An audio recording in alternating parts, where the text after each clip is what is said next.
ضیاء الحق کا ابتدائی مارشاء اللہ تھا اور بہت سختی شروع ہو گئی تھی مولویوں کے ساتھ، کڑا پڑا۔ ایک موقع پر بنوری ٹاؤن کے بزرگوں نے مجھے کہا کوئی راستہ نہیں ہے، ایک میجر ہے یہاں اور وہ SMLA لگا ہوا ہے شہر کا، تنگ کر رہا ہے بہت۔ میں نے کہا نام کا پتہ کرے، انہوں نے نام معلوم کیا کہ سہیل نام ہے۔ میں نے پوچھا کوہاٹ کا ہے؟ انہوں نے کہا ہاں۔ میں نے حضرت سے کہا گاڑی میں بیٹھے چلے۔ وہاں جب چلے گئے، وہ 5-6 مالے کرتا، بہت بڑی بلڈنگ تھی ماشاء اللہ والوں کی، دور تک پولیس کو فوج کھڑی تھی۔ میں نے کسی کو کہا کہ سہیل کو کسی طرح یہ کارڈ دے دے، اس پر میں نے پشتو لکھی تھی۔ انہوں نے مجھے کہا ہمیں کچھ کہے نہیں۔ میں نے کہا آپ کا کارڈ دیکھ کے آپ سے دوستی کرے گا۔ کارڈ دیکھنے کے بعد سہیل نیچے اتر آیا اور معافی مانگنے لگا کہ یہ دفتری لباس ہے، پینٹ پتلون ہے، بہت شرمندہ ہوں، یہ کیا ہو گیا؟ ابا جی کو پتہ چل جاتا، مجھے اطلاع کر دے، میں مسجد آ جاتا۔ میں نے کہا نہیں، یہاں کام علماء کا ہے، ان کی بات سنا، یہ کیا کہہ رہے ہیں؟ اپنے بزرگوں نے جو کہا اس نے کہا سر آنکھوں پر، کہ اس وقت میں SMLA ہوں اور حضرت DMLA ہے، جو وہ کہیں گے وہی ہوگا۔ وہ آپ کو یہاں لے کے آئے، وہ آپ کو وہ اپنے بزرگ کہتے ہیں، آپ میرے لیے میرے پیغمبر کے مقام پر ہیں۔ اسی وقت آنن فانن سارے اللہ تعالیٰ نے مشکل حل فرمائے۔ توحید و سنت کی برکات ہے، تعارف ضروری ہے۔ ہمارے فضلاء آ جاتے بیٹھے رہتے، نہیں کہتے ہیں کہ میں آپ کا شاگرد ہوں، میں فلاں سال دورے حدیث کر چکا ہوں۔ بھائی 300 اور 400 طلباء دورے میں ہوتے، میں کیسے پہچان لوں؟ میں گھنٹوں حاضری لے لوں یا ترمذی بخاری مکمل کروں؟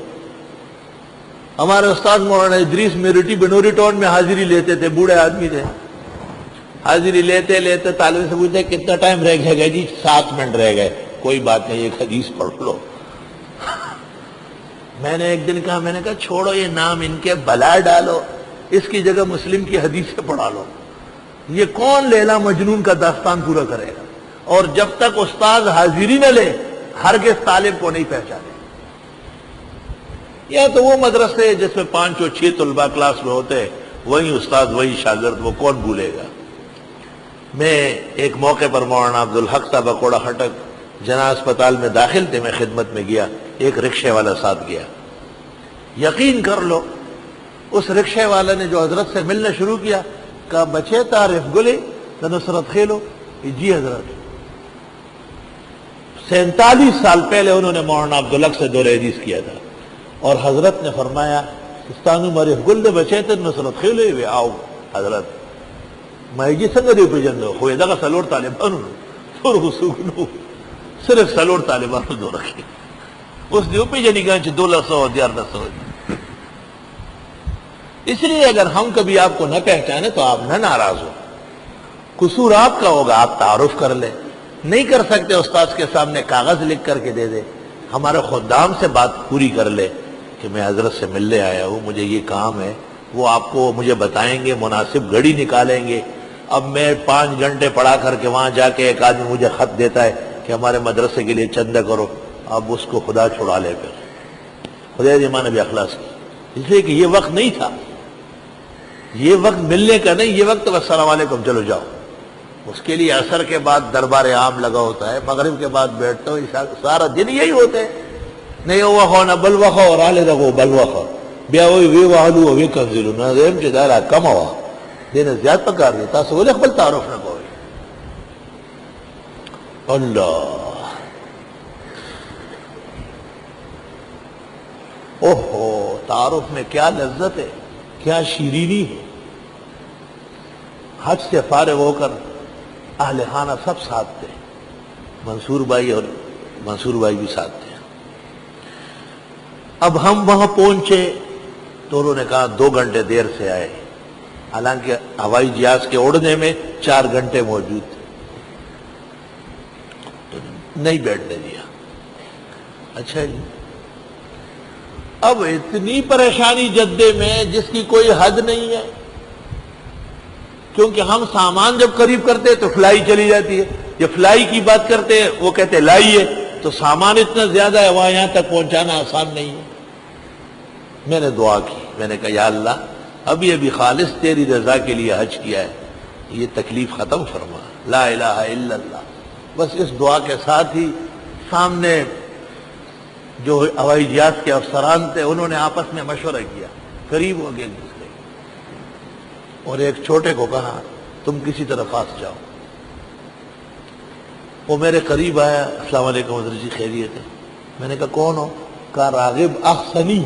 میں کہاں کے احسنی؟ کہا احسن العلوم کا احسنی، لیکن پہچانا نہیں، غلطی ہو گئی، اب جو سزا ہو۔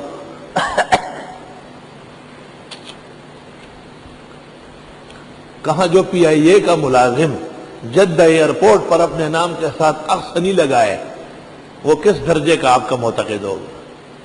یہ جس تو طلباء میں نہیں ہے جو 8-10 سال یہاں کھاتے پیتے ہیں۔ تو مجھے کہا سارا عمل آپ کے شاگردوں کا کھڑا ہے۔ کام ممتاز کھڑے ہیں، جلیل بھائی ہیں، خلیل سارے ہیں، سب سر پکڑ کے کھڑے ہیں۔ اب آپ اجازت دیں تو ان کو لے کے آؤں، سب آنا چاہتے ہیں۔ میں نے کہا اجازت ہے۔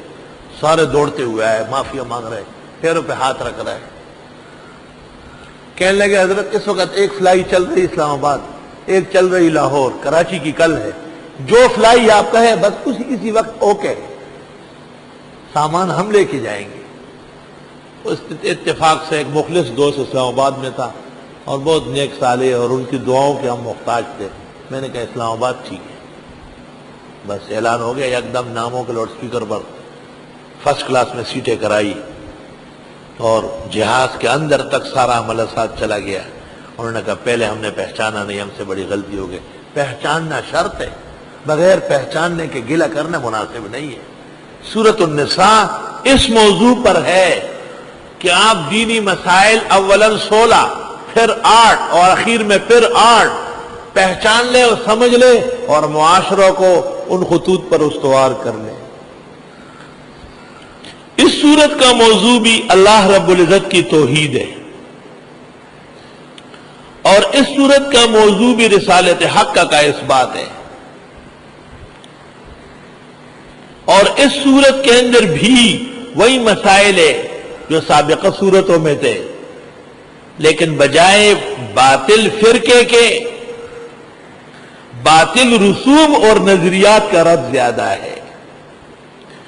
آخری سورت جا کر پھر رد یہود و نصارہ میں ہے، اور حضرت مسیح عیسیٰ ابن مریم کے معجزات اور کرامات پر ہے۔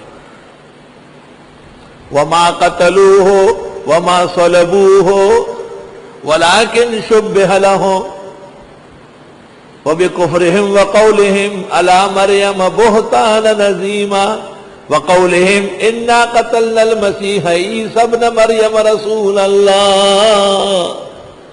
ہائے ہائے ہائے،